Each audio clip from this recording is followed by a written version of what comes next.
Don't take the presence of the storm to indicate the absence of God. Sometimes when you enter into a storm, and there are all kinds of storms, health storms, physical storms, financial storms, emotional storms. There are all kinds of storms. I'm not talking about the storms that rain down water and the lightning and the thunder and all of that.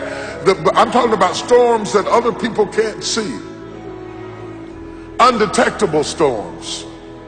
Storms that make people think you haven't been through anything. Because you get up out the bed every morning and you put your hair up and put your makeup on, and they don't know you put your smile on just like you did your makeup, and walked in smiling because you were going through a secret storm.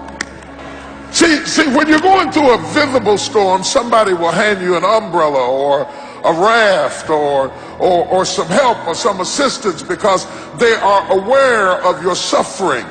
But when you're going through a secret storm, there is no comfort there because nobody knows that you're dealing with a secret storm. They're jealous of the car you're driving, not knowing that it's 2 payments behind.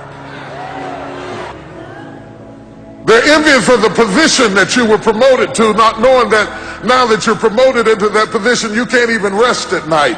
You can't even sleep at night. You've got so much pressure and so much responsibility on you.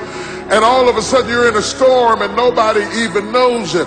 And when we get in a storm, we have a tendency to wonder, where is God? Job said, I looked for him. He was there a minute ago, but now I can't find him. I looked on the right side and I couldn't find him. I looked on the left side and I perceived him not. Where is God in the storm? Because we buy into this notion that if God was with us, we would have no storm. That if God were really with us, we would be happy.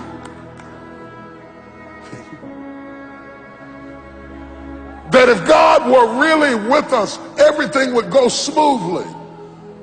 That if God were really on our side, we would have no family problems. If God were really with us, our bills would be paid. How could God be with us and us be in foreclosure? Job said, I can't figure it out. How could my kid die and God be with me? How could my house be on fire and God be with me? I looked for him.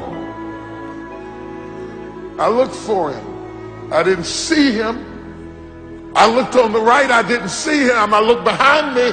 I didn't. You said you had my back. I didn't see him. I looked in front of me. I thought he'd lead the way. I didn't see him. But you cannot see in a storm. That's why he told you to walk by faith and not by sight. You cannot see in a storm. Don't look for God to be sensual in your storm. He will not appeal to your senses. Your senses add to your comfort. God will not make you comfortable in your storm. But just because you are in the presence of a storm, the storm does not negate the presence of God, nor does it indicate the absence of God. The Bible said he is a very, very present help in the time of trouble. If you're looking for God, he's in the storm. He may not be saying anything, Peter.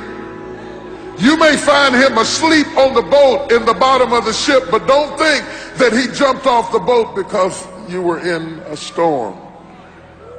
He is with you in the storm. He promised. Whenever God promises you something, he says, you may not have it in your sensual realm right now, but I promise you. He said, he promised me, when you pass through the water, I'll be with you. He wouldn't have said that if his presence was apparent, because you never promised the obvious. He said, but when you pass through the water, you got my word on it. I am in there with you. You may not see me, you may not feel me, you may not sense me, but I tell you what, all the while you're stroking in the water, understand you are not stroking by yourself. Don't be so aware of the storm that you lose awareness of the God in the storm.